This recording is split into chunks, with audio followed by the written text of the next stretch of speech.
de señalar porque en la conferencia de prensa que dio 10 días después del dictado del primer decreto dijo textualmente: el decreto que indicó los recursos de coparticipación fue un error y que los montos excedían lo necesario para la transferencia de parte de la Policía Federal.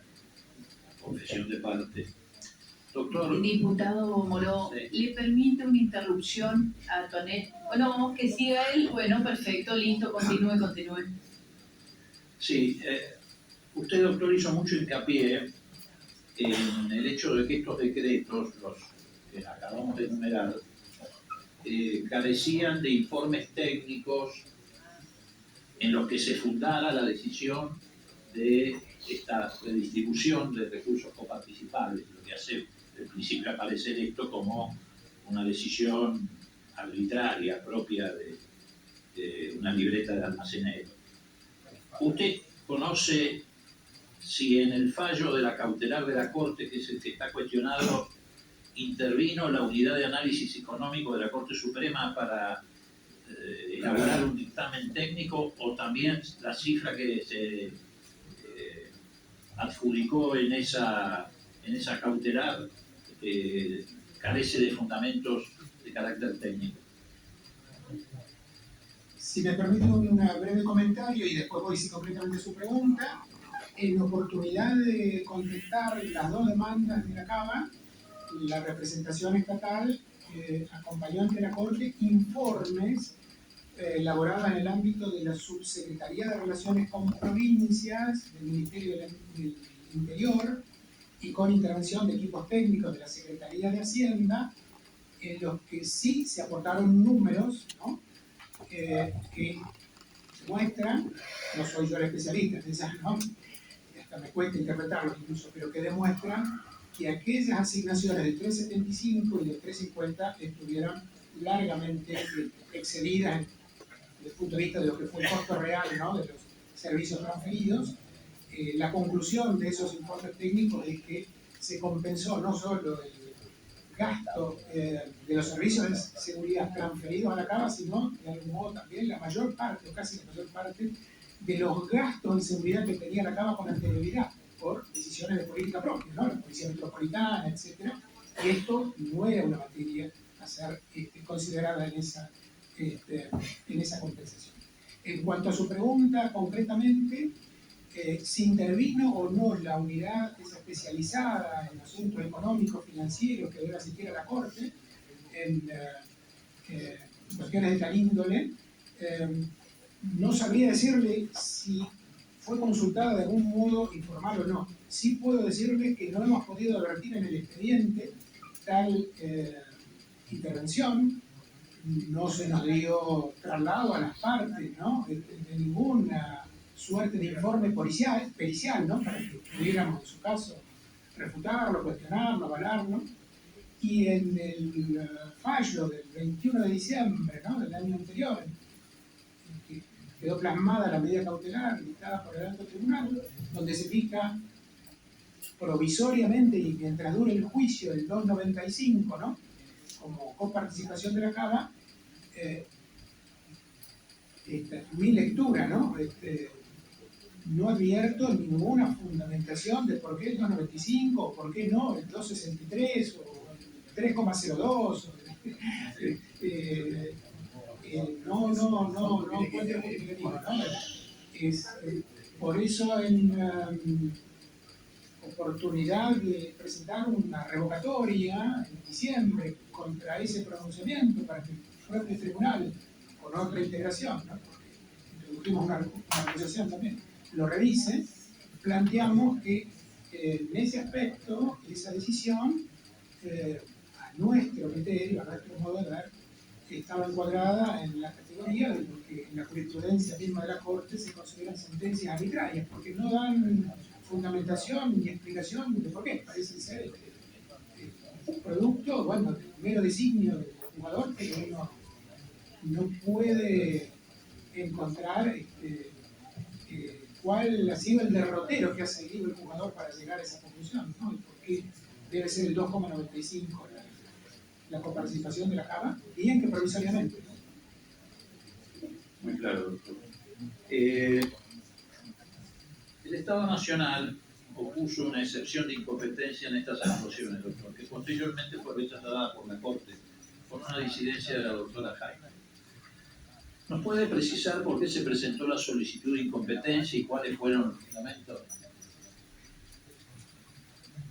Sí, si bien ya la Corte, en una causa cava contra la provincia de Córdoba, había fijado, si no me equivoco, por primera vez, el criterio de que la cava tiene derecho a acceder a la jurisdicción originaria de la Corte, lo cierto es que existía antes de ese pronunciamiento una, para nosotros, larga y bastante asentada jurisprudencia posterior a la reforma del 94, en el sentido que la ciudad no era equiparable a una provincia y por ende, en términos constitucionales, no tenía derecho al acceso a la jurisdicción originaria de la Corte como si fuera una provincia.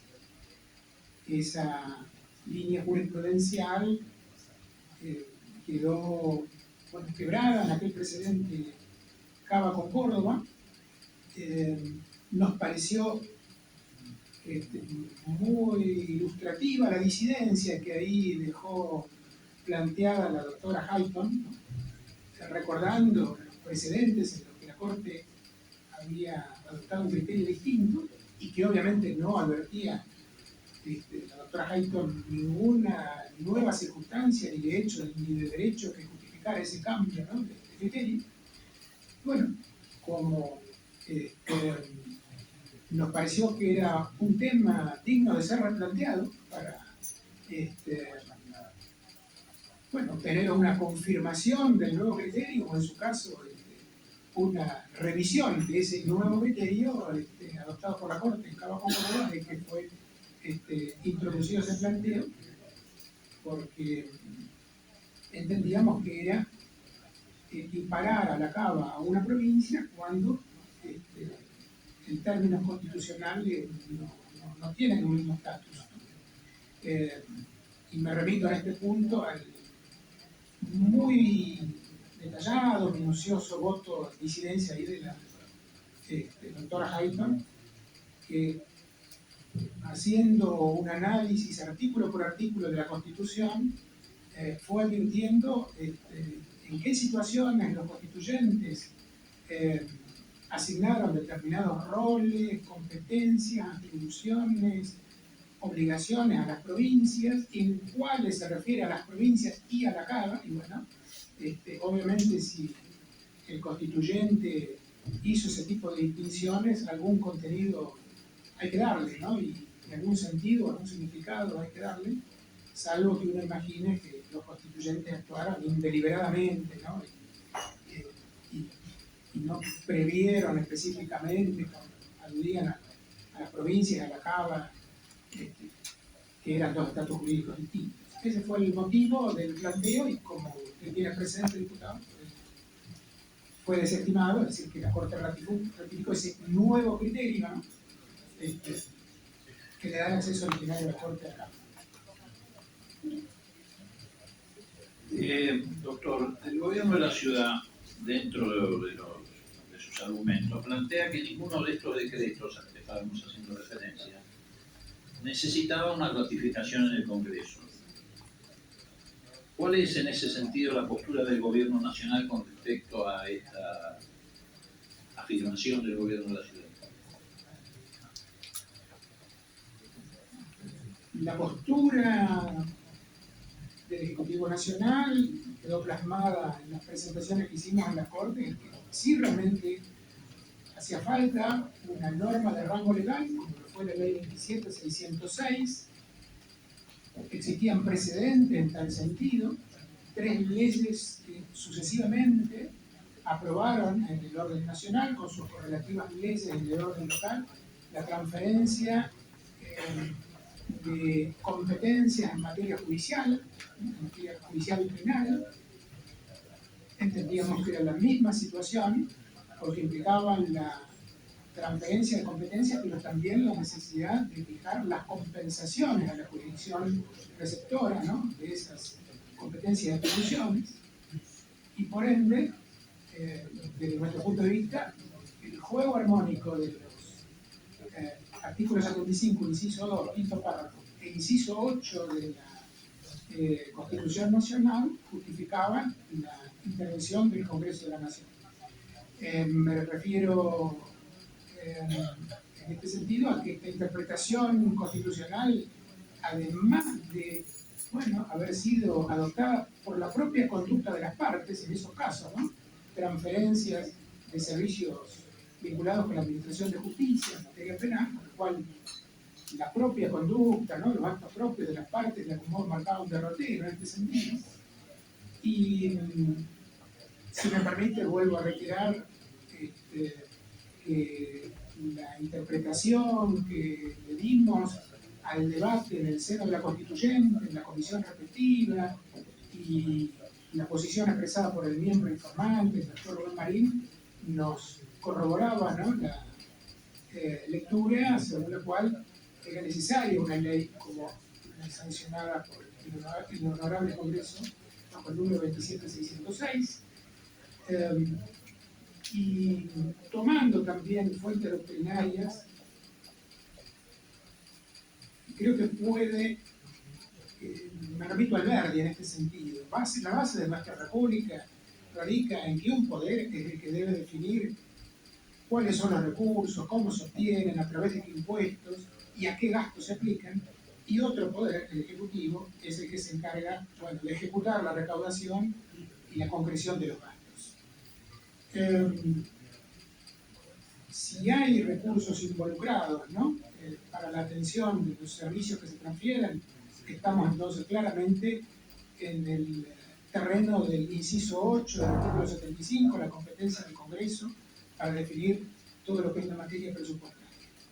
Y me permito imaginar que además esta es la única interpretación que resguarda los intereses de la provincia, porque en un caso como este se contempló que esa mayor asignación en la coparticipación a la CABA, 375 primero, 350 después, salía de la parte que le corresponde a la nación, es decir, no tocaba la masa coparticipable de las provincias.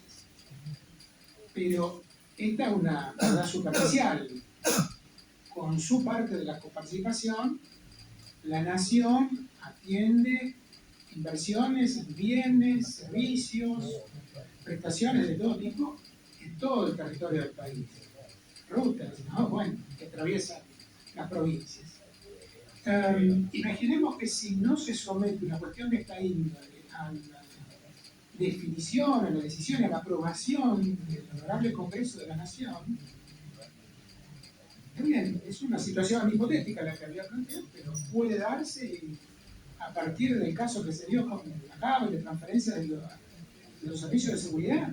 Es una hipótesis que uno puede construirla a partir de un punto de referencia concreto. El Ejecutivo Nacional decide de su parte de la coparticipación asignarle a X jurisdicción, aquí fue la CABA, podría ser una provincia, por una razón de afinidad política, digamos, a una provincia, a dos, una parte importantísima, ¿no?, de los recursos coparticipables que son de la nación.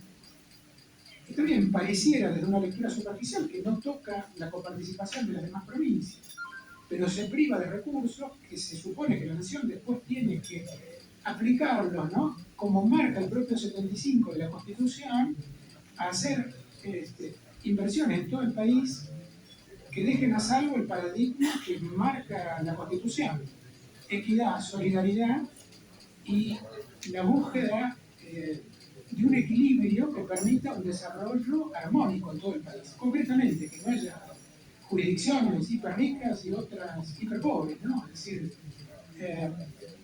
¿qué garantía habría si no es a través de la participación del Honorable Congreso de la Nación, aprobando transferencias de servicios que conllevan también de recursos, de que no ocurra una hipótesis como esta que se señala?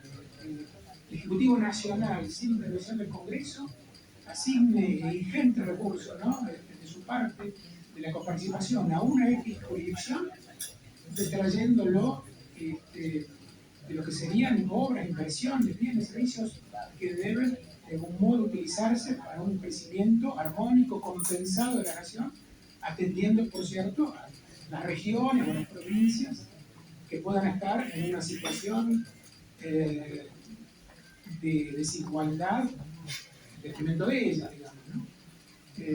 Y si además está, como en este caso, en juego la situación de la jurisdicción, claro, soy porteño, ¿no? No vivo en este momento en la ciudad, soy porteño. Sí, diga, diputado Monti. Sí, pedir o sugerir vía presidencia que el testigo se ajuste a responder las preguntas que se le han hecho, porque si no estamos en una clase.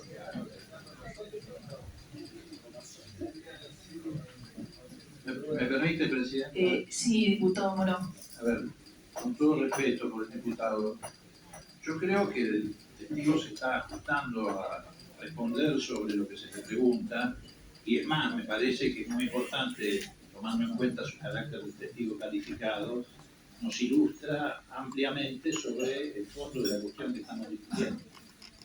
Gracias, presidente. Bien, sí, continúe. Ahí, ¿sigue con la respuesta? ¿Sí? Perfecto, continúe.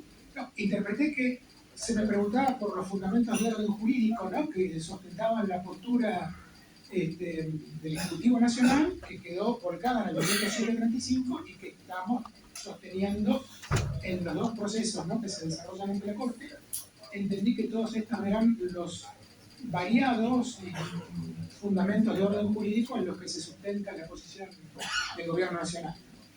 Y creo que ya redondeando el comentario anterior, ¿no?, ante el señalamiento del señor diputado, el único resguardo frente a situaciones como esa que señalaba a nivel hipotético es que intervenga el Congreso de la Nación y en particular el Honorable Senado, ¿no?, donde están en definitiva representadas las provincias y en donde debieran resguardar el interés de todas y cada una de ellas para evitar distorsiones como las que podrían darse en una hipótesis como la que mencionaba. Bien. Doctor, sí, perdón. ¿Qué pasa?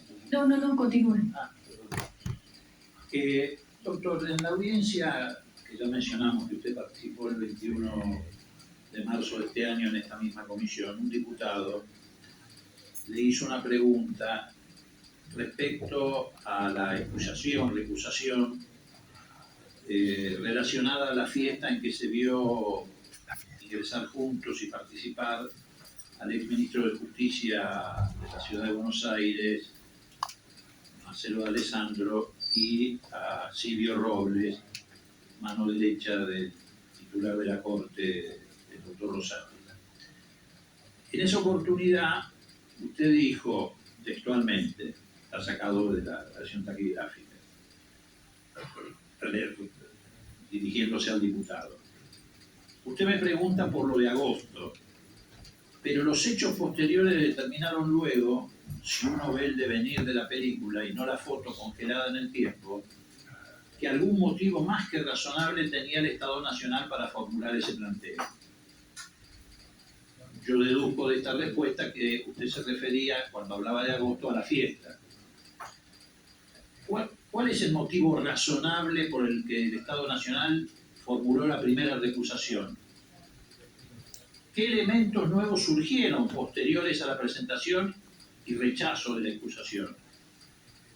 Y por último, de acuerdo también en línea con esto, a su experiencia, a su expertise, el conocimiento público de que estas personas compartieron una fiesta en un ámbito familiar o íntimo, ¿cree que pone en juego la imagen de independencia e imparcialidad del tribunal a la hora de intervenir en una causa judicial? Bueno, en este caso específico, esta causa judicial. Sí, tal como les había respondido en aquella oportunidad, tomamos conocimiento por un medio periodístico, ¿no?, de ese evento social en el cual la nota hacía referencia desde la gestualidad, ¿no?, a una relación de vínculo estrecho, ¿no?, entre el exministro de Seguridad de la Cava y y el funcionario de la vocalía de la presidencia de la Corte, el señor Robles, y estando prácticamente en condiciones ya de resolver la Corte sobre la medida cautelar, ¿no? A días prácticamente de decidirlo, al punto tal que la recusación fue rechazada en noviembre y la medida cautelar fue dictada en diciembre. Haber tomado conocimiento de esta situación, bueno, nos preocupó concretamente si esta circunstancia, este acontecimiento de orden social, podía evidenciar la existencia de alguna causal que afectara la objetividad, la ecuanimidad, la imparcialidad. No teníamos otros elementos más que esa nota periodística y por eso quiero aclararle que en realidad más que una recusación de manera directa, lo que hicimos fue pedir a la presidencia de la Corte, al magistrado a cargo de la presidencia de la Corte, que evaluara su excusación por razones de decoro, de delicadeza, porque nos parecía que no era la imagen más adecuada, ¿no? La recta administración de justicia, la existencia de vínculos que razonablemente podían generar dudas, sospechas, ¿no? Sobre la objetividad, la ecuanimidad, la imparcialidad. Partiendo, como siempre, de aquel estándar de que si bien las causales de recusación son objetivas, taxativas, estrictas, la causal de excusación por decoro o delicadeza le da un amplio margen, ¿no?, al funcionario judicial para apartarse allí donde advierte que se genera una situación en la que pueda verse en crisis aquel estándar según el cual la justicia debe no solo ser objetiva, imparcial, sino también debe dar imagen de que lo es, debe parecerlo, debe darle a cualquier observador medio, ya no solo a las partes, ¿no?, desde ya, sino también a cualquier observador medio de la sociedad, la sensación, la percepción de que actúa con ecuanimidad y con equidistancia respecto de las partes involucradas en un litigio. Ese fue el motivo de aquella presentación en la cual solicitábamos que evaluara el señor presidente de la Corte la posibilidad de excusarse por razones de decoro y de delicadeza. En subsidio pedimos que lo tratara como un planteo recusatorio. Tiene usted presente de que en noviembre nos fue rechazado ese pedido, ese planteo. Bueno, me tocan ahí sí las generales de la ley, a mi modo de ver, con argumentos más bien formales. Las excusaciones quedan a criterio de los magistrados, ya lo dijo.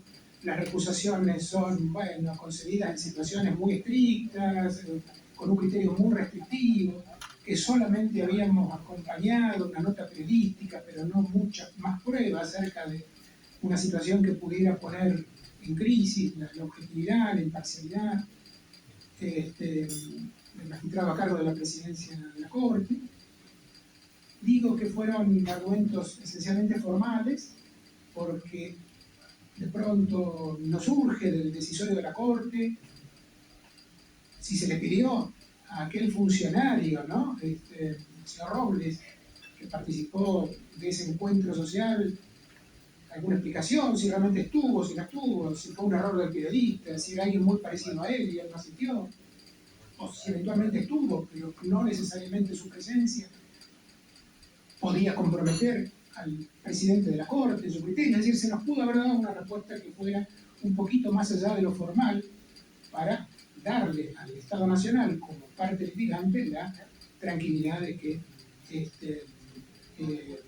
podía seguir contando, ¿no?, con una decisión emanada de una magistratura objetiva, imparcial, equidistante. Lo cierto es que a esa presentación le siguieron otras dos del Estado Nacional, en las que sí recusamos a los magistrados de la Corte, ya a todos los integrantes del alto tribunal. La primera, sería la segunda en este orden secuencial, ¿no?, que que concretamos el día 27 de diciembre, antes de interponer recurso de revocatoria contra aquella decisión de carácter cautelar dictada el 21 de diciembre. Y allí esgrimimos fundamentalmente la causal de prejuzgamiento, porque entendíamos que esa sentencia, más allá de la falta de fundamentación, a esto hacíamos referencia hace unos instantes, ¿no? De por qué del 2,95 de la coparticipación otorgado a la Cámara con carácter cautelar. Lo cierto es que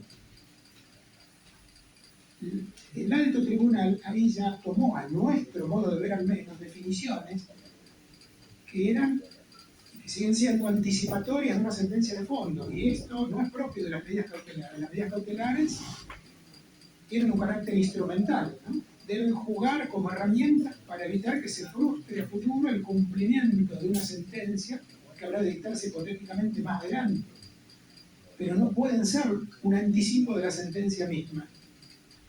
Y entendíamos que aquí la Corte ya prejuzgó básicamente en tres aspectos de orden jurídico cruciales, ¿no?, para la suerte de este litigio. Primero,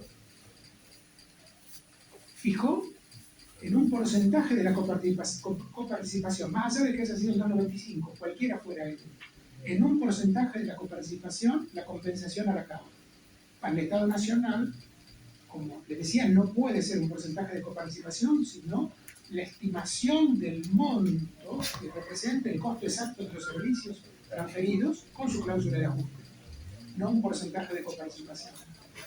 Pero ya la Corte parece haber decidido que cuando dicta el fallo final, quede esa decisión en el 2,95 o le restituya el 3,50 a la ciudad, o lo vuelva al 2,32 del decreto 735, habrá tomado ya el criterio de que es un porcentaje de la coparticipación y no, como sostiene el Estado Nacional, una suma en pesos que represente el costo de los servicios más su cláusula de ajuste. Este es el primer prejuzgamiento, ¿no?, que encontramos en el decisorio de la Corte. En segundo lugar, la Corte dice esto no afecta a las provincias. Bueno, vuelvo a un comentario anterior.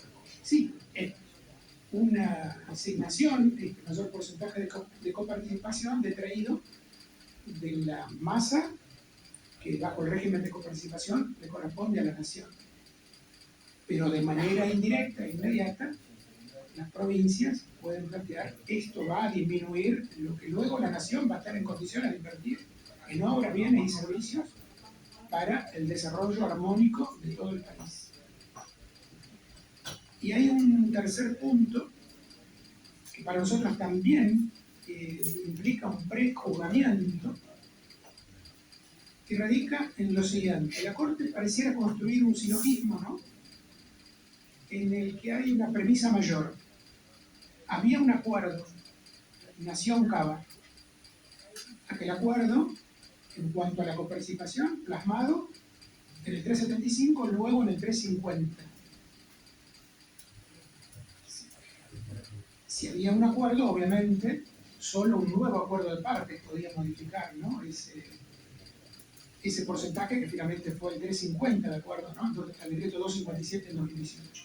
Primera premisa, ¿no?, ese hipotético silogismo. Segunda premisa, el nuevo porcentaje asignado transitoriamente por el decreto 735, pero advirtiendo que luego el Ejecutivo iba a enviar un proyecto de ley al Congreso para establecer cuál era el mecanismo para compensar el mayor costo de la Cámara. Y ese mecanismo fue fijado en la Ley 27606. Dice la Corte, este parámetro que toma la Ley 27606, una suma en pesos, negociación de las partes, asistencia de la CFI, ¿no?, como experta, no fue producto de un acuerdo de partes, ni hubo, luego de la sanción de la Ley 27606, ninguna conformidad de la CABA, ¿no? Por ende, la conclusión de ese hipotético silogismo, es decir, si hay un porcentaje, 350, que es fruto del acuerdo de partes, y luego una asignación de una suma en pesos, con su cláusula de ajuste, pero establecida unilateralmente por una sola de las partes de la nación, la conclusión lógica sería, bueno, se rompió el acuerdo, una de las partes quebró lo previamente acordado. A nuestro modo de ver, cuando afirma esto la Corte, y lo dice muy claramente, ¿no? Entendemos que prejuzgado en ese punto, se incurre en una suerte de falacia de composición, porque parte de una primera premisa que no se corresponde con el marco jurídico que es al que trataba de hacer referencia. Los decretos que fijaron primero el 375 y después el 350 no fueron nunca aprobados expresamente por el Honorable Congreso de la Nación. Entonces puede decirse que el Congreso de la Nación sanciona la ley 27606 y le da aprobación al convenio de transferencia de los servicios de seguridad en materias no federales. En realidad no había tal acuerdo entre partes, ¿ya?, consolidado por una norma de rango idóneo, que permitiera afirmar luego que la Nación quebró el acuerdo al sancionar la ley 27606. Entendimos que al haber afirmado el Alto Tribunal en su fallo del 21 de diciembre lo que surge, ¿no?, de los considerandos y del decisorio mismo, bueno, adelantó ya aspectos cruciales, ¿no?, del contenido de la sentencia que va a tener que emitir en algún momento. Y tomando también jurisprudencia de la propia Corte, entendíamos que cualquier juicio de autoridad jurídica, obviamente, que se emita a nivel jurisdiccional en una etapa prematura, dentro o fuera, ¿no?, de una causa judicial, si ya anticipa, ¿no?, el fondo de la decisión, implica prejuzgar. Y esto incide, ¿no?, obviamente, en términos de lo que es la garantía para los justiciables, ¿no?, bueno, van a tener una justicia esencialmente objetiva, que al momento de dictarse el fallo definitivo haya un pronunciamiento de magistrados que actúen con objetividad. Ahora, cuando ya se ha formado criterio, cuando ya se ha prejuzgado, ¿cuál será la objetividad esperable a la hora de la sentencia definitiva? Por eso, nuestro planteo recusatorio, basado en ese momento, ¿no?, el 27 de diciembre, en ese prejuzgamiento que advertimos en el fallo de la Corte, en el que no encontramos, desde el punto de vista del lenguaje jurídico, salvedades, señalamientos, como los que uno encuentra habitualmente. Es cierto que los que litigamos por el Estado, los abogados del Estado en general, a veces tenemos que lidiar con cautelares dictadas en primera o en segunda instancia, no son excepcionales estas situaciones de cautelares dictadas ya en la tercera instancia. Pero lo habitual que uno encuentra son esos lenguajes prima facie, en principio parecería que, sin anticipar definición sobre el fondo, y a fin de asegurar una sentencia futura, se adopta una determinada medida precautoria, digamos, ¿no?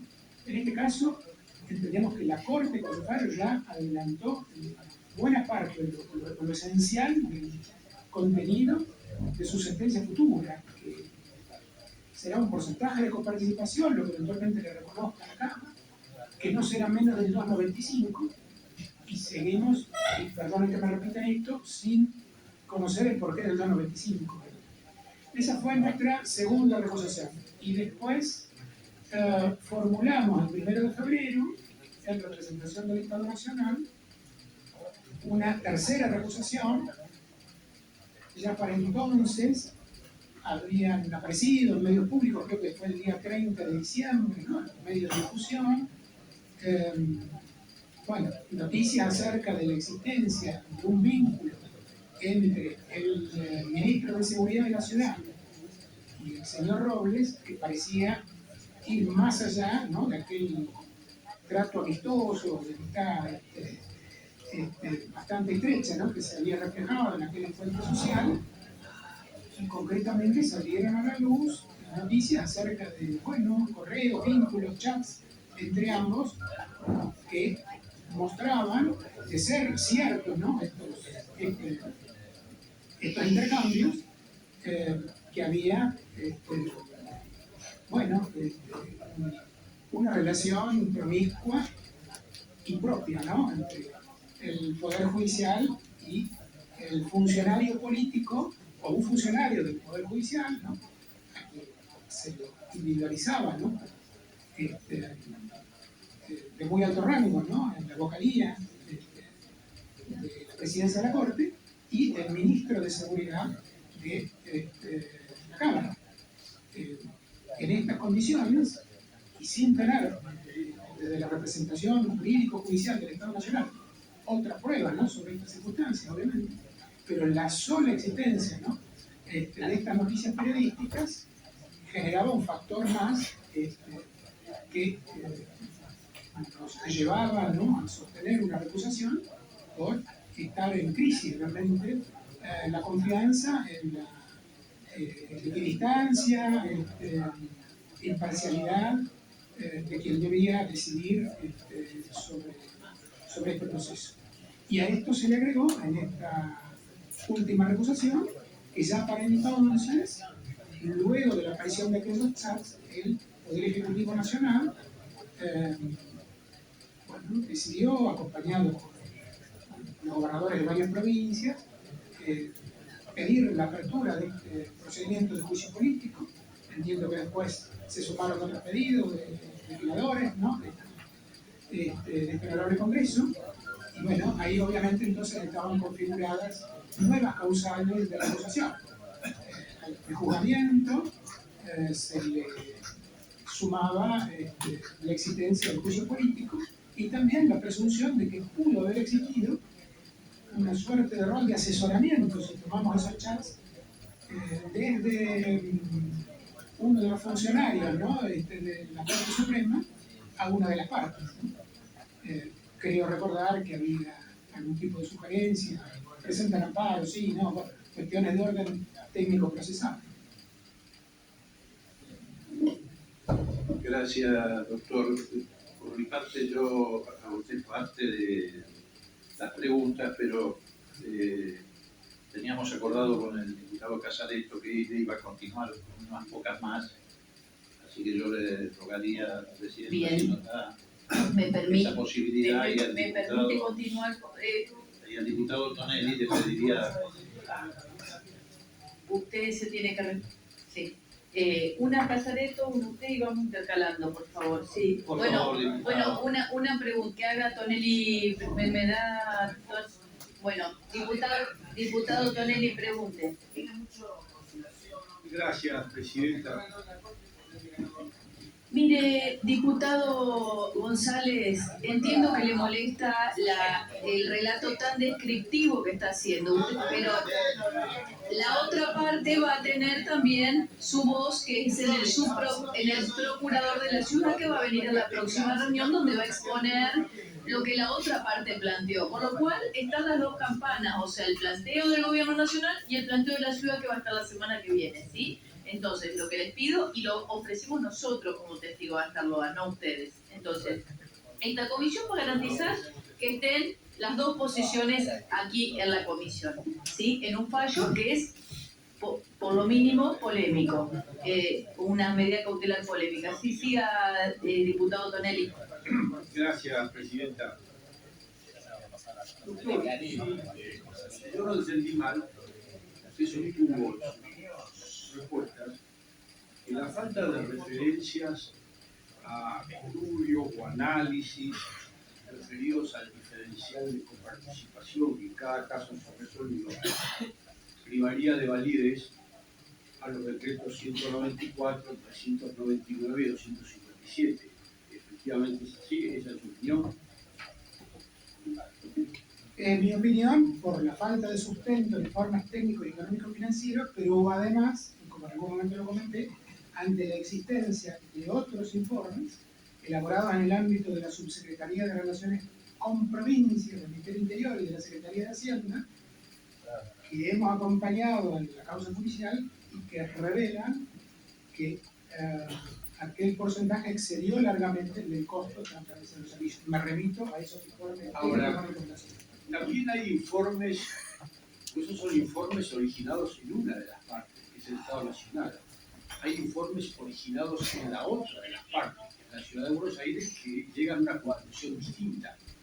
¿Por qué tendría razón el Estado Nacional y no la ciudad en esos informes? ¿Por qué se le asigna a usted mayor validez a los estudios del Estado Nacional que a los de la ciudad de Buenos Aires? Bueno, esto es precisamente lo que tendría que decidir el alto tribunal, respaldándose, en su caso, en una pericia elaborada por un perito independiente, por su área de análisis económico-financiero.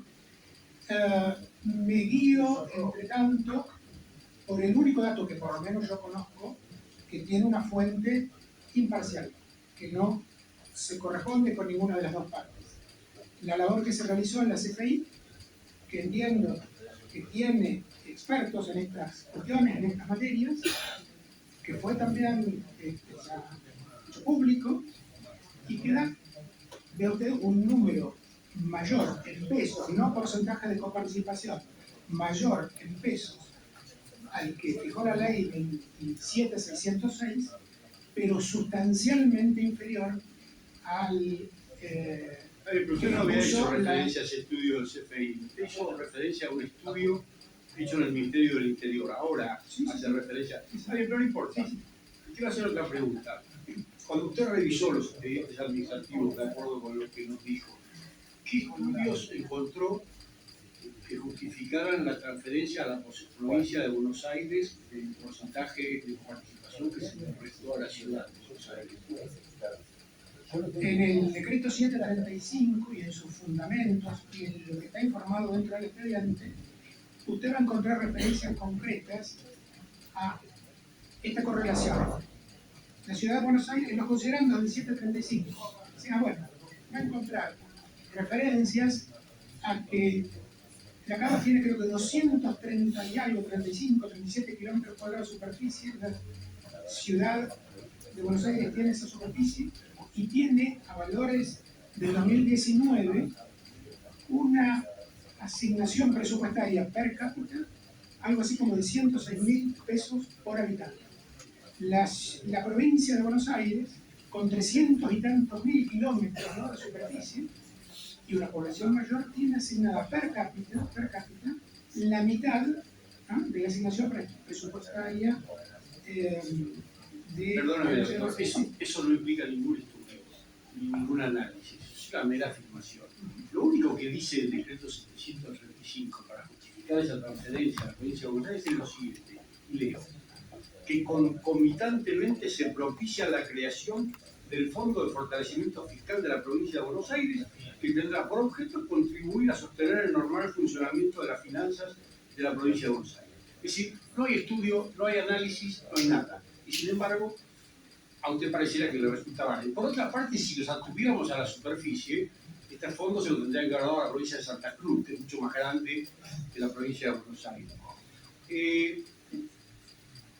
De acuerdo con lo que usted mismo dijo antes, entonces esa transferencia hecha por el decreto 735 no sería válida, porque no hay estudios que lo precedan, porque no hay intervención del Congreso, porque en la ley 27.606 no hay referencia alguna a ese fondo que se transfiere a la provincia de Buenos Aires, de modo que si nos atenemos a lo que usted mismo dijo aquí, esa transferencia no es válida. ¿Es así? Permítame volver sobre la primera parte de su afirmación. En las actuaciones usted va a encontrar la justificación del porqué de la asignación a la provincia de Buenos Aires, de esa asignación destinada a conformar ese fondo de seguridad, y obviamente yo le invitaría a que usted analice en los escritos que hemos presentado ante la Corte Suprema de Justicia de la Nación, al contestar la demanda donde la ciudad plantea la inconstitucionalidad del 735, también de la ley 27.606, toda una serie de análisis que fueron incorporadas en el núcleo central de la contestación de demanda, que no es elaboración jurídica, sino de análisis realizados en el ámbito de la Subsecretaría de Relaciones con Provincias del Ministerio Interior y de la Secretaría de Hacienda, que avalan desde múltiples parámetros: población, riqueza, ¿no?, de las jurisdicciones, Esos análisis, en todo caso, son posteriores al decreto 735. Y el decreto 735 no está fundado en los escritos.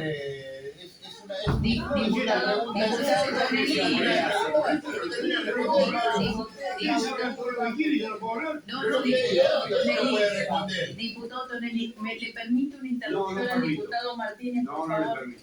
Bueno, Entonces, presidenta, me da que lo interrumpa el testigo. Estoy hablando yo. Cuando yo termine de hablar, que hable el diputado. bien. Hostia, bien que estaba eso. Porque los escritos que haya presentado el Estado Nacional ante la Corte Suprema son evidentemente posteriores al decreto 735. De modo que el decreto 735 de ninguna manera puede tener fundamento en esos escritos. Lo cierto, la realidad es que el decreto 735 carece absolutamente de algo que indique por qué, cuál es la razón para darle a la provincia de Buenos Aires esa cantidad o ese porcentaje y no otro mayor, menor, parecido, etc.